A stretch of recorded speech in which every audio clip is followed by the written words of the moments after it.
Ryan, let me kick things off by just saying a huge thank you to you for joining us for an episode of The Responsible Edge today. I know that you and I connected some time ago, and it's fantastic to finally have you on. Thank you. Thank you for having me. Delighted to be here. Top man. Now, Ryan, I know, having met you previously, that you've got a really interesting, multifaceted background and journey that you've been on, influenced by numerous things from obviously professional influences to personal influences. Start wherever you would like to start, but I'd love for you to give our listeners just a real kind of breakdown of your journey and your experience, and perhaps with the nature of our show, just touching upon what have been those kind of key influences on the way that you approach things from an ethical, responsible, or sustainable perspective. Cool. Let me take you back. I was 7-year-old. Mum and dad split up and lived on council estate. In essence, quite an underprivileged upbringing. Brought up by my dad, which was unusual. Usually the single parents used to go with the mums. But my dad was a good guy. He wasn't perfect, but he was a good guy. And he taught me a lot of things. And one of the main things he taught me was around respect and respecting others. And I managed to get sent to this school. It was a middle-class school that he managed to send me to. He cleaned the school to actually get me into the school, where I met my now best friend and business partner, Steve Richards. The reason why I'm giving you that context is, I actually was observing people from different walks of life from as young as I can remember. The underprivileged sort of council estate, my good friends, but also, the school friends who are more sort of middle class. And I kind of started to gather these insights from people and understand that we're all just human beings at the end of the day. No matter what our backgrounds are, we fear and struggle just like everyone else does. And so it doesn't matter really who you are. We all have something to overcome at some point. And so that gives you some context. I struggled at school. Even though it was a great school, I did struggle academically. I didn't feel that type of learning worked for me. And so when it came to kind of going to further education, I had limited options. Unlike all my friends who done brilliant in their grades and had many options of colleges and then universities, I had limited options. So I went to one college for a day, dropped out, went to another college. And I think I spent probably half a day there and dropped out. And so I am a college dropout, some might say. And like many, people who drop out of education, they need to find themselves in a place where they can thrive. And fortunately for me, that was sales. Got my first job and was pretty nervous walking into this new office with all these people with suits and ties and everything else on. And I'd just been hanging around by the shops with my mates at some point. And that was a big step for me, getting a job. Started off making teas and doing sort of general admin bits and pieces. And before too long, they put me onto the phone and realized that I could really engage and build great rapport and have these wonderful conversations with many great people. And before I knew it, I was flying over to New York at sort of 20 years of age, helping set up a new department of that particular business at the time and really thriving. And then 5 years on, I got headhunted. Right, I'm really sorry. I'm going to dive into some questions there. What were you selling? We were selling, we were basically putting buyers and suppliers together in the manufacturing industry. So we had a membership of contractors who would be specialists in making particular components in the engineering industry or electronics or metal or plastics, whatever it might be. And then we would actually go out to bigger brands, bigger manufacturers. It could be automotive. So you could get someone like Audi who subcontracts out a certain part. We would actually find them a list of suppliers that could supply that part at a competitive rate. And so we'd be the go-between. We were the middlemen, if you like, putting these suppliers and buyers together. So I was on the sourcing side, getting all of the quotes from people and matching them with the right people that could deliver that type of work. And you mentioned there that you were like a duck to water in terms of realizing this, very sort of relationship driven way of working and facilitating and building rapport, etc., with people, that was really where the sort of the moment struck, and you thought, this is really what I'm born to do in many ways. Did that immediately relay back to your experience, formative experiences that you've alluded to, where you realized that you were spending a lot of time observing people, observing behaviors, and you could perhaps, look to engage with people in that way? Absolutely. Look, when you navigate, lots of situations, criminality, different dynamics all the time, you're building up this self-awareness of how you're showing up to people.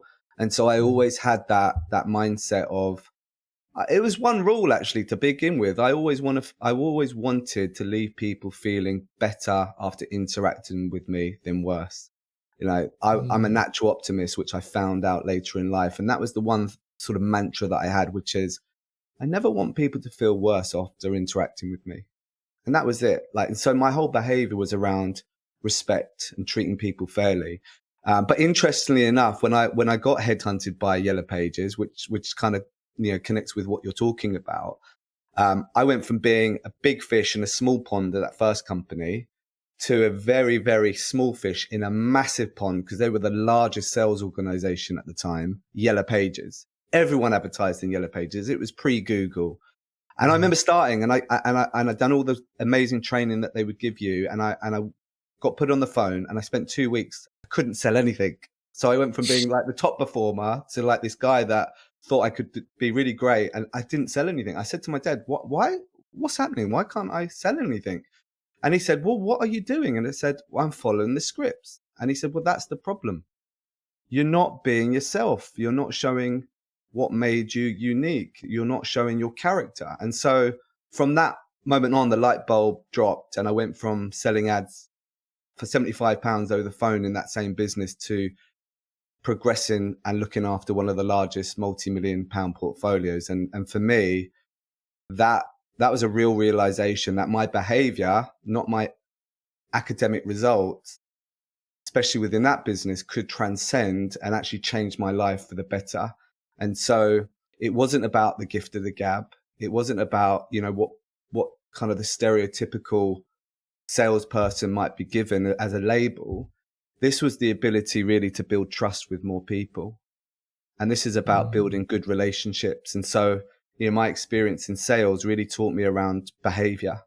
It really taught me about business, commerciality, around showing up consistently and in turn building trust with more people. And so that was my career, really. 2 jobs before I set up my own business.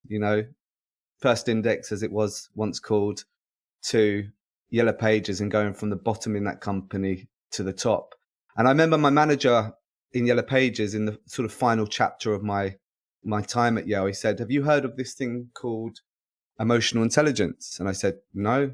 He said, well, I think you should. And I think you've got bundles of it. I think you should explore it. And so from that day on, I went really deep on discovering this subject of emotional intelligence. That was my learning. That was kind of my own sort of desire and passion to develop my skills in this thing called EQ, because I thought that was a wonderful subject to learn about, because it was about everyday behavior, not just about business, but how we show up to all aspects of our lives, how I treat my wife, my kids, my friends, how I treat myself and look at myself in the mirror. And then obviously translating that into business and business relationships, that's set for a really intentional, ethical practice in how I behaved. We were forced to hit targets all the time at Yale, but I would never sell anything that I didn't think my clients needed, and really tried to provide a service. And that's probably one of the reasons why I left, because I had targets forced on me. I had an agenda pushed on me in a big corporate with stakeholders' desires of making more profit at the top of the agenda. And so I decided to leave and set up my own sort of company to be able to do the things that I wanted to do, but also more importantly, treat the clients the way I wanted to treat them. And Ryan, what was that? And by the way, that was so beautifully and eloquently introduced. And you've obviously rattled through a big old section of your career there very nicely. But What was it like setting up your own business, having gone from having those two jobs? Like, what was the experience like for you? Well, to give you some context, I just moved to a larger house. I had a flat at Yellow Pages, but obviously I used the PAYE pay slip that I was getting paid some really decent money to then get the mortgage that I wanted to. And so I took the risk to invest in a house that was 4 times the value of my original flat. I had the dog, had my girlfriend at the time, due to be married. And so then I handed my notice in 2014, 2 weeks before my firstborn um, was, yeah, 2 weeks before Rory came along, my firstborn. And everyone thought we were crazy, or I was crazy for making that decision. And I always said to me, there's never a right time with this stuff. There's never a right time to set up your own business. But I think my family were pretty nervous about me giving up this wonderful job. You know, I got paid 6 figures plus, wonderful car. They respected me. And then you're suddenly giving up all of that comfort and luxury to risk it all by going on this adventure of running your own business. And it wasn't money that obviously drove me. Otherwise, I probably would have stayed at the previous place because I was earning more money there for the first 2 years than I was within my business. But I wanted more. I wanted more connection, more autonomy, more freedom to provide excellence ultimately to my clients in the market. So it's really scary. My wife backed me, but little did I know that, you know, the firstborn in this household, Rory, my son, was going to be really sick. And so the shit hit the fan, putting it politely, because Rory was born with kidney disease and we didn't expect it. We expected normality like most people do. They expect normal and think normal is the default. But actually, I've realized that normal is not the default. It's something to be very grateful for. And so, yeah, I'll take you back. You know, we got transferred from Guildford to St. Peter's because of his kidney disease. We spent nearly 2 months in that hospital. And I was outside doing deals, trying to bring in some income. I had no compassionate leave, no security, I had no income. I had a little bit of money in the bank to kind of last me for 3 to 4 months. But that was it. So while my son was being cared for by his mother and by the medical staff, I was outside pretending everything was okay, trying to win my first client. And that was a real pivotal moment for me, Charlie, because it was the summer of 2014, June. I remember everyone rushing around by Westminster Bridge, just outside Guy and St. Thomas's. And I said to myself, you never know what that other person is going through. Mm. And that other person was me.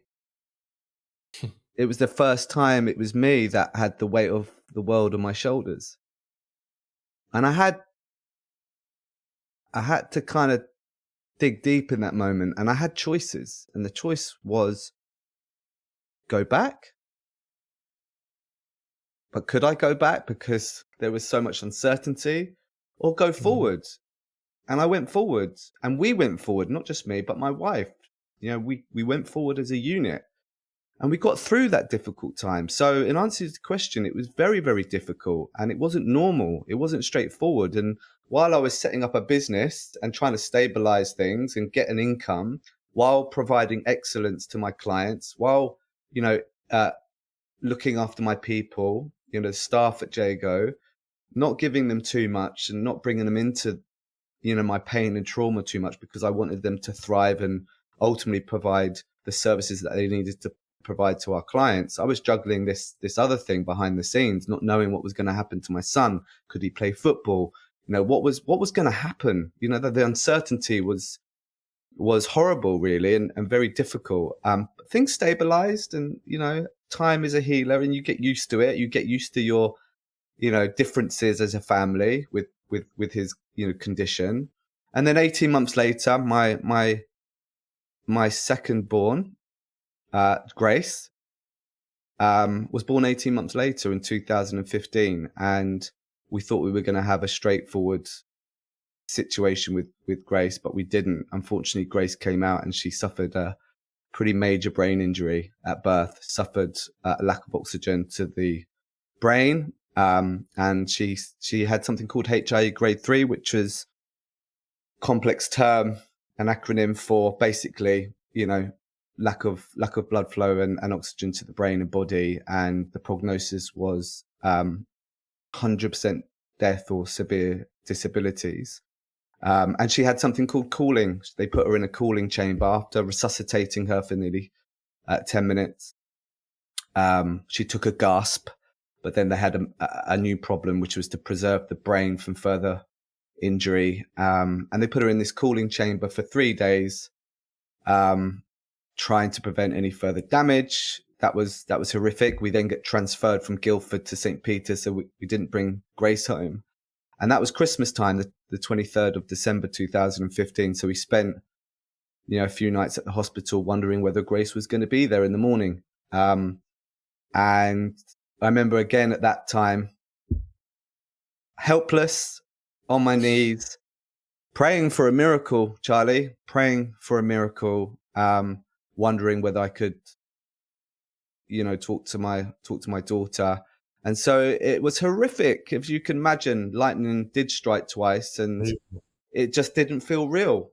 It felt surreal. And I even remember clients ringing me up, not knowing what was going on. And I was pretending everything was all right, looking out the window of the hospital on the 6th floor of St. Peter's. So it wasn't easy, but Grace survived. And she survived in good condition to all of the surprises of the medical staff. The doctor that saved her life, Dr. Charles Godden, was scratching his head when we saw him in outpatients. He's actually written a book. It's that one there called Not in the Best of Health. That's a memoir of his career at the NHS. And he retired after that night, not immediately, but that was the trigger point because he was understaffed himself. Such a traumatic event for him. But, Grace features in the first chapter and the last chapter of his book because he said that Grace is the sickest child to be reviewed by me in 20 years. And she survived. So Ryan, it's there we are. Wow. It's sorry to interrupt, but yeah, it's just absolutely, truly unbelievable. And I think you mentioned, I think earlier on about you having this, you are an optimistic person. And just as you were describing what you'd been through, I felt myself coining the phrase, resilient optimism. And I think that there's no doubt that having gone through that experience, especially going through that personal experience whilst setting up your business. And I think if anyone out there, as you say, is questioning whether or not this is the right time to go and take the leap to do something like that, well, I think, Ryan, your story just is so compelling for there is never a right time, as you say. But yes, resilient optimism, I think, would be a really useful term or an interesting term. Does that when you think about yourself and you think about like your approach, is that at the core of it? Absolutely right. Resilience. I'm not bulletproof. I'm human. I've had to work on myself. I've had therapy. I've had counseling, not because I've been in a crisis, but because I want to prevent and improve and heal some of the wounds of the past, because I know that they could, pop their head up at any time. I'm very aware of that. And so, yeah, resilience comes from self-development and self-awareness and discovery. But, those formative years might have set me up for resilience. The pain and trauma of my childhood actually could have set me up to be equipped to deal with these things, And so, yeah, look, I feel very fortunate now to have gone through those things. Some people may see me being unfortunate. And my wife, she's gone through them together. We both set the business up together. She's been part of my journey and she's very much included in that. And so we've gone through this together. And we went on to have a third child and everyone thought we were crazy. Please don't go and have a third child. This is too risky for you. But we did.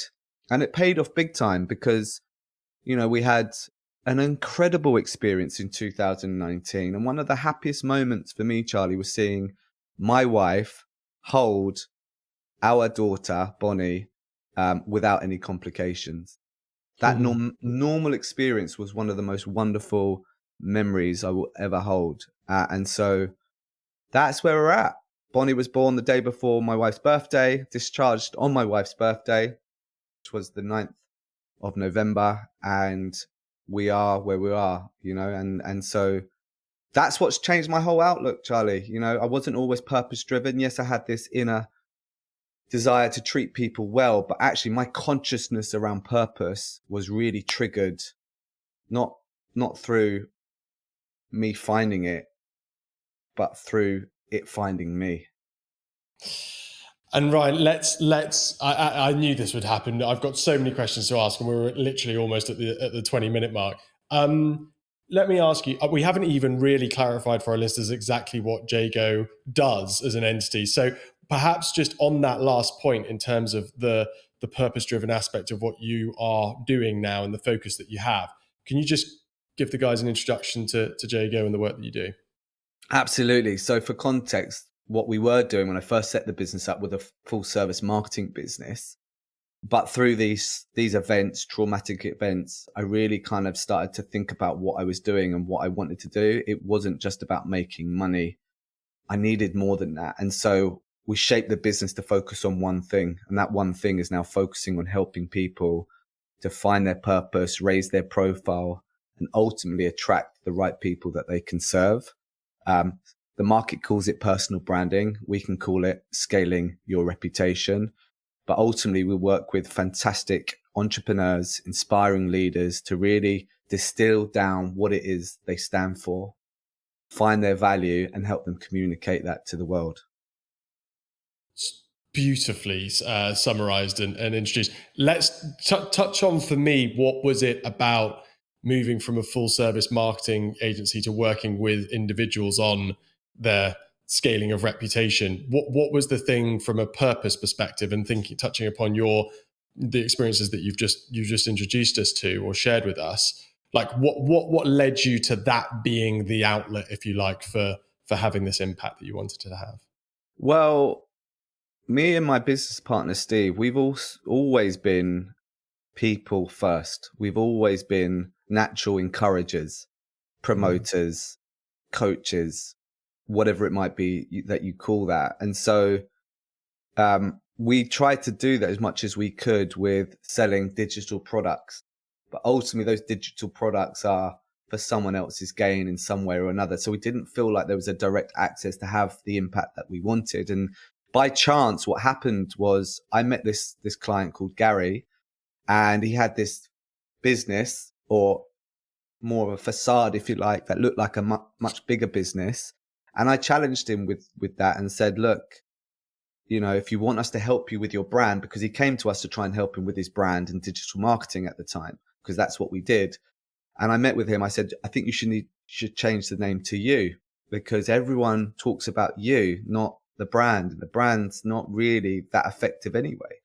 And so I think I shocked him by that feedback. And then after a few weeks, he called me. He said, I'm really nervous about this, but I think you're right.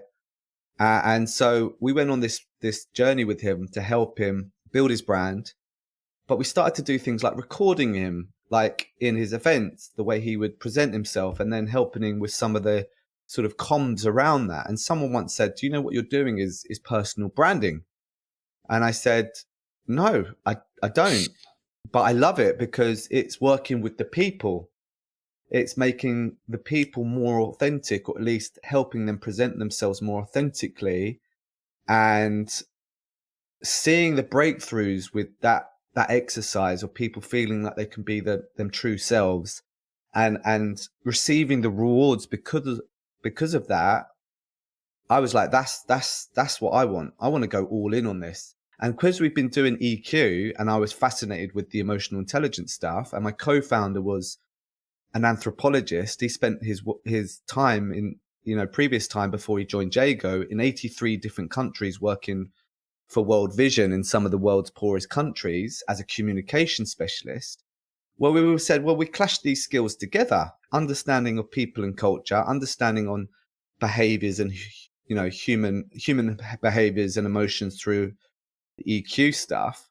where we clashed that together and we said, we believe that we can go all in on helping people. And so that's where the purpose stemmed from. And we went all in on it, and it's paid off because it's exposed us to some incredible business leaders and entrepreneurs that are doing fantastic work, not just in the commercial world, but actually from an impact perspective too. So that's where we landed. We also became one of the first B corporations in the UK in 2017, 18. We went on that journey because I wanted to discover what purpose really meant. And so I needed to educate myself on what did it look like to run a purpose-driven business. And B Corp, the journey of becoming a B Corp really educated me on how to do that, as well as being a good steward of my own company. And so I learned so much through that process of becoming a B Corp. And then what happened was I attracted so many other purpose-driven leaders to want to have a conversation with me. How do you become a B Corp? What do you think about it? You know, what are the work? How do you keep momentum? There's so many quality conversations came from being one of the first to go on that journey of becoming a B Corp. First, I think we're one of the only, if not the only, certified personal branding agency to be a certified B Corp. So that's who we are. That's what we do. And that's kind of a little bit about the journey that we've been on. Ryan, that was absolutely brilliant. You can tell that you're a marketeer, a comms guy, if you like. That was beautifully introduced. We're going to move on. I know we've scratched the surface on you, and I could do a whole show on you and your background and experiences. But let's move on to introduce our listeners to this episode's article. I think it was Catherine Coate in Harvard Business School who put this together. I know you've got a little bit of interesting sort of background and insight on perhaps some inspiration that Catherine might have drawn from your own work. But would you maybe start by just introducing our listeners to the article itself and perhaps pulling out whatever the most interesting points were for you? Sure. So this is a Harvard Business School article. As you said, author was Catherine Coate. And the title of the article is called Personal Branding. What is it and why it matters? And that was published in March 2024. And I think in essence, Charlie, this article is around personal branding and its practice. You know, what is it? How the intentionality around defining and expressing your own value. So that's really the summary of it.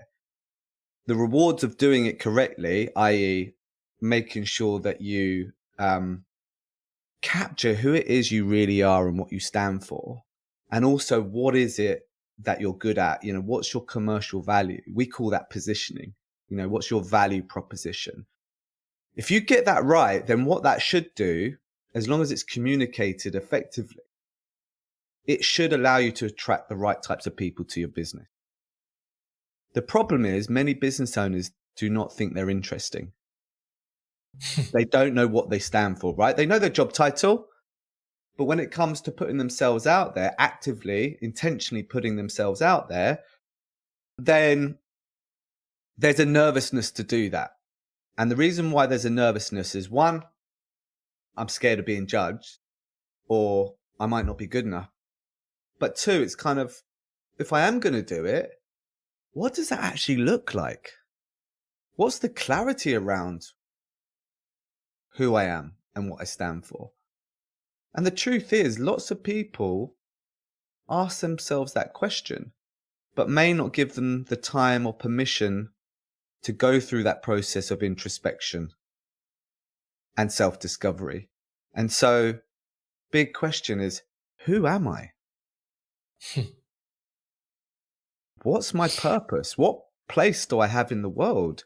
If we've been sleepwalking for most of our lives because we've been climbing the corporate ladder, or we found ourselves in a place where it's just chasing that next paycheck, which is what I did at Yellow Pages. Actually, my job was trying to get to the top, probably because I enjoyed the recognition, being validated, because, you know, didn't go down the formal education route. So my drive was to be recognized and to be significant within that business. And sales gave me that.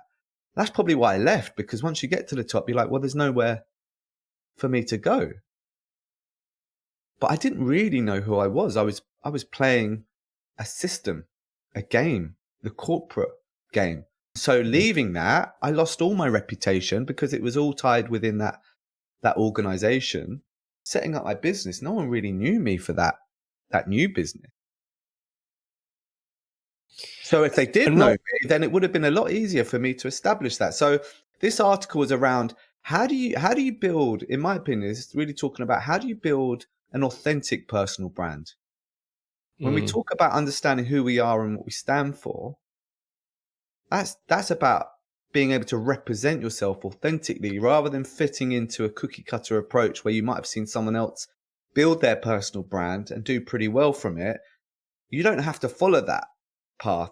It can be unique to you, and it should be unique to you. But how you do that is a big challenge. So this article really talks about the steps on how to do that and how to actually go through the process of building a personal brand that works and is going to be effective for you. And it really leans into the leadership style of personal branding rather than sort of more the influencer-esque style that you might see on other channels.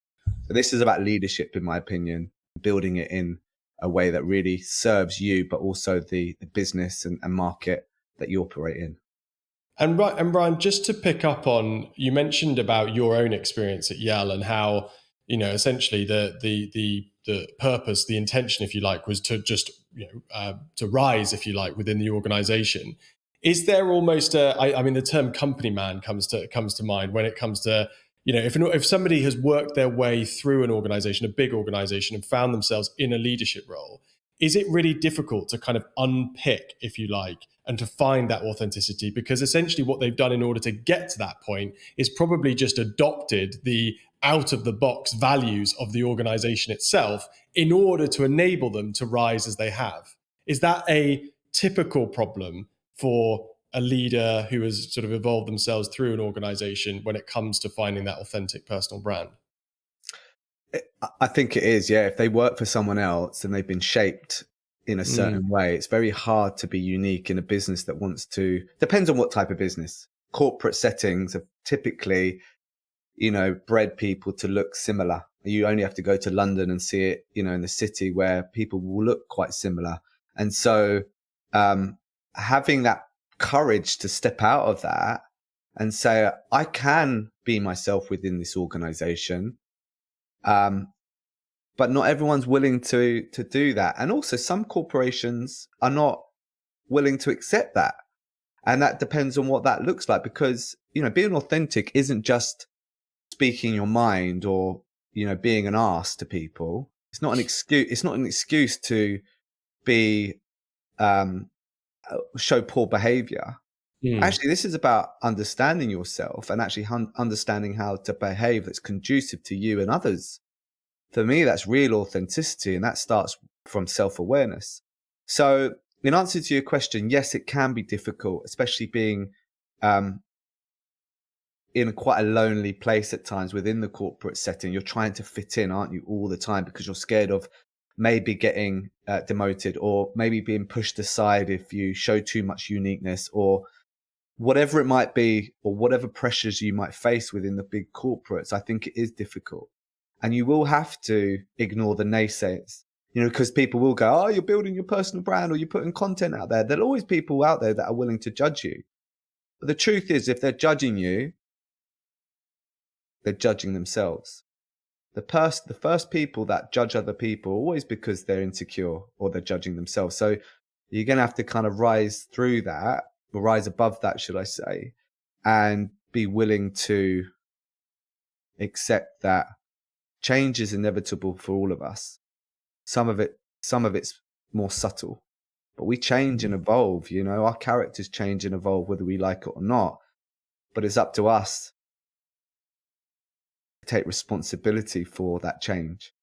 And I think with personal branding, it's the opportunity to intercept the perception of others through the intentionality of developing your own personal brand and character. And I think this is what that article was alluding to, how to do it intentional and correct in a way that's going to serve you, be authentic, but also transcend different job roles, different ventures, different life chapters. This is about taking you with you and not just showing up for the job role that you're particularly in right now. Obviously, it will serve you in that job role, but this is about actually understanding your value, because my value in Yale to the commercial world at the time was to bring in big business. But ultimately, the skill that I had was to build trust with more people. I can reposition that skill to help my clients who might not be salespeople to build trust with more people. I'm with you. Because the principles are the same. I was an optimism at Yale. I'm an optimism at Jago. I'm an optimist then. So that doesn't change. So I have a benchmark and a framework to work from. So it's good for me to check into that when I need to, and it's good for me to have that clarity, because that's what keeps me disciplined and consistent with my own personal brand. Ryan, let me ask you. It's super interesting, and we're getting a real whistle stop tour, if you like, of personal branding, which I know we're not going to be able to fit into the short time that we have together this morning. But can you pick out for us, not necessarily people that you're working with at Jago, but they can be. Can you just pick out for you some really good examples of personal brands that you think have worked particularly well in light of enabling kind of purpose-driven outcomes? Can you give us some examples of some people that you hold in high regard? I am going to give you an example of my own client. I think it's worthwhile, and some people might know of them because they're pretty influential in the city. One of our clients called Justin Onukasi. He's now the Chief Investment Officer at St. James's Place. And his purpose and his positioning is to have investment impact and social impact. And so within the finance sector, he's about having impact at scale through his current job role.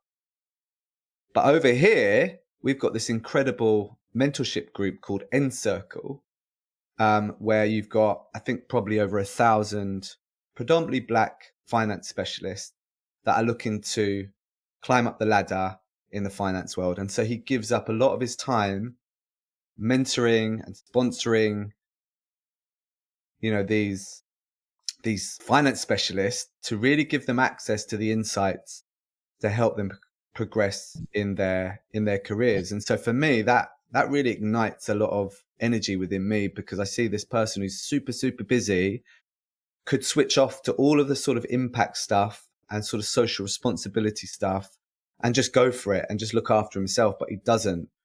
And his style of building his personal brand, and actually just him as a leader, is very empathetic. Allowing others to speak first, very collaborative in his style, and through his content, it's the same. You can see the way he positions his content and the way he speaks. And so there's no surprise to me why he's been, spotlighted as one of the most influential Black people in the UK, announced a couple of weeks ago. And the fact that now, these big wealth managers, are looking to attract people like Justin to really set the new course for their businesses. So he's a really good example of a purpose-driven leader that also is doing great in the commercial world, but has stepped out and has been brave to say, I'm happy to be outspoken. I'm happy to,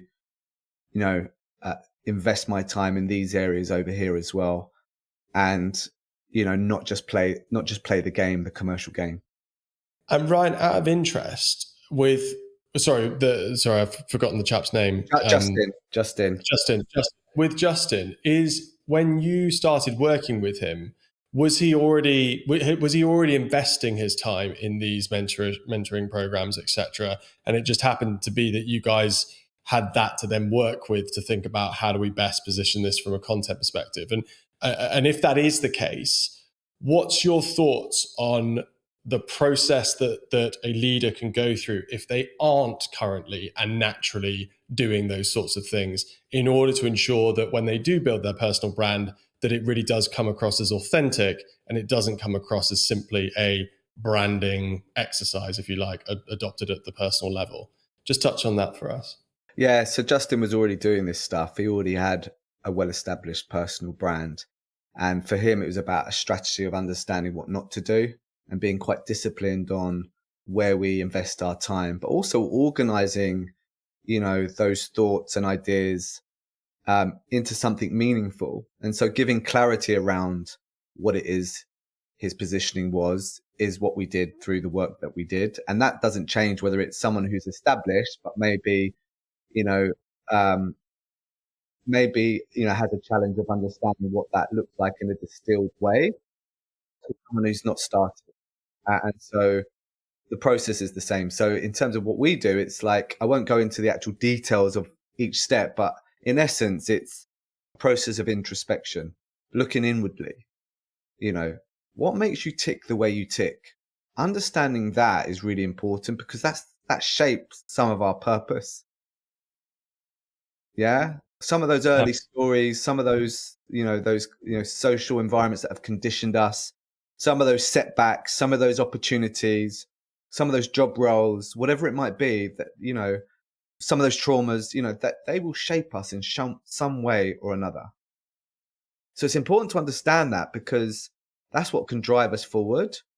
And that's a real catalyst for some great storytelling as well. But that really helps us understand who we're dealing with. Then we do some assessments. So, I'll pull this out. This is related to that article I mentioned earlier, but, people like Justin and a few other clients actually referenced that and sent that to me when it first got published. And it does talk about building your personal brand, how to communicate your value to the world. And it talks about this being a new way or a new approach to personal branding. But we've been doing it, a few years before this was published, starting nearly 5 years ago. And this is about walking the walk. We don't see personal branding as a activity just to augment your online presence. We see personal branding as an opportunity to self-develop through self-discovery and walk the walk both online and offline. And the way you walk the walk is you understand who you are, what you stand for through that process of introspection. Obviously, you have guided coaches to help you with that. What's my value? You can do that formally through assessments, which we do. So you could take strengths assessments that will help you understand what your key strengths are, which helps shape the positioning. The article alludes to ask your friends, what's my value? What do you see value in me? So you can get your truth tellers and start to match up the patterns that others might see in you.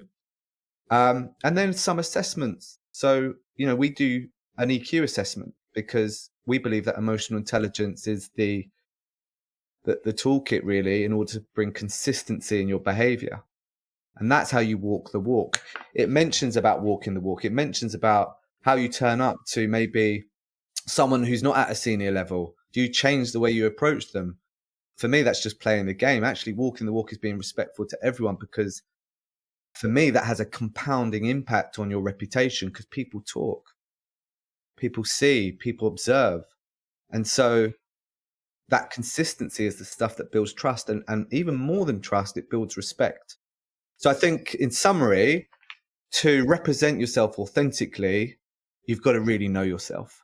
And you do that by looking inwardly and going through a process of self-discovery and self-development. And you can do that formally through a process like, Jago provides, or you can do that informally and gather insights from people that you trust around you.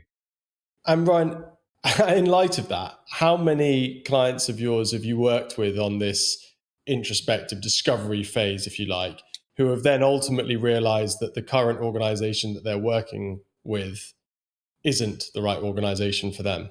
Has that happened? We typically work with business owners. And so they're already running their own business. But what has happened is it has shaped their outlook. Because suddenly they've gone, well, you're shining the mirror on me.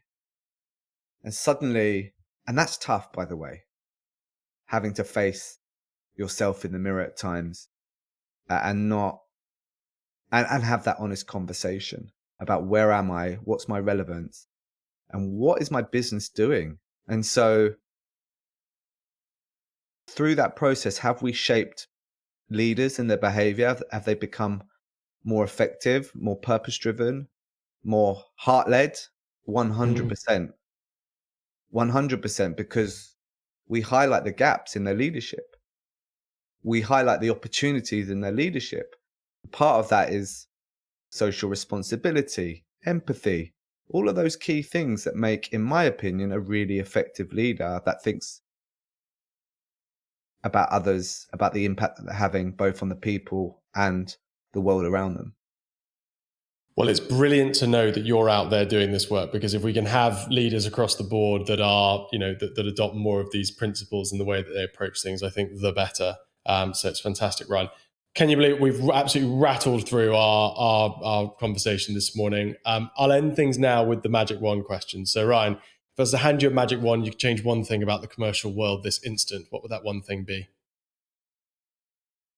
Just leading on from what we just said, having more leaders with emotional intelligence that lead more with empathy than with profits at the top of their mind. So more heartfelt leaders, more empathy, more leaders with emotional intelligence, because I think that's conducive to better cultures. And if we can change things for the better in business, I believe that can shape society for good. And on that point, just picking up on that, which I think is a brilliant magic wand question, and obviously aligns perfectly with what you guys are attempting to do at Jago, which is great. But do you think in the 10 years or so, I know you started focusing as a full service marketing agency, but in your time in personal branding, have you seen a shift or a development, a trend, if you like, in leaders becoming those more empathetic, compassionate, heart-led, as you alluded to, which I love the term, leaders? Are things starting to shift on that front, do you think? Not quick enough. Not quick enough. I think there's two schools of thought with this.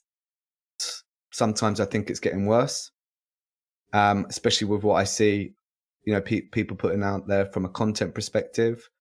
And sometimes I think it's getting better. So I don't really know is the answer. And all I do know is if we do it the right way, which is what we've been discussing for the last 40 odd minutes, there is an opportunity to level the playing field.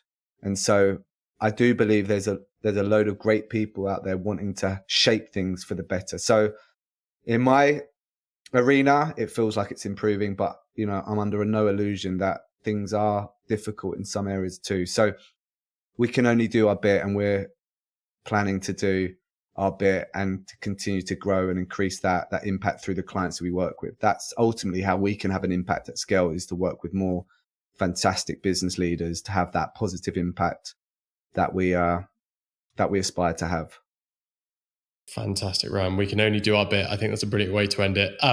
Thank you so much for joining us for an episode this morning. It's been a really good conversation, and thank you for being so open and sharing what you did with us. Thanks, Charlie. Thanks for having me. Appreciate it.